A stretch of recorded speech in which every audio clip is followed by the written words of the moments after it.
కాసేపు నవ్వుదాం, ఆరోగ్యంగా ఉందాం. నవ్వడం ఒక భోగం, నవ్వించడం ఒక యోగం, నవ్వలేకపోవడం ఒక రోగం అని పెద్దలు అంటున్నారు. చాలా మంది రోజు మొత్తంలో పని ఒత్తిడి, బిజీ లైఫ్ కారణంగా నవ్వడమే మర్చిపోతున్నారు. రోజు కాసేపు మనస్ఫూర్తిగా నవ్వడం వల్ల ఆరోగ్యపరంగా అనేక లాభాలున్నాయని నిపుణులు చెప్తున్నారు. అవేంటో చూద్దాం. నవ్వడం వల్ల రక్తపోటు నియంత్రణలో ఉంటుంది. గుండెపోటు వచ్చే అవకాశాలు తగ్గుతాయి. ఒత్తిడి నుంచి ఉపశమనం కలుగుతుంది. నవ్వితే మీ పొత్తి కడుపు ముఖంలో కండరాలకు చక్కని వ్యాయామం లభిస్తుంది.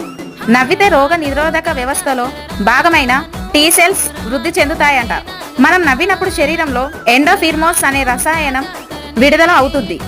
ఇది బాడీలో న్యాచురల్ ఫేస్ కిల్లర్ గా పనిచేస్తుంది. నవ్వడం వల్ల గుండె ఆరోగ్యంగా ఉంటుంది.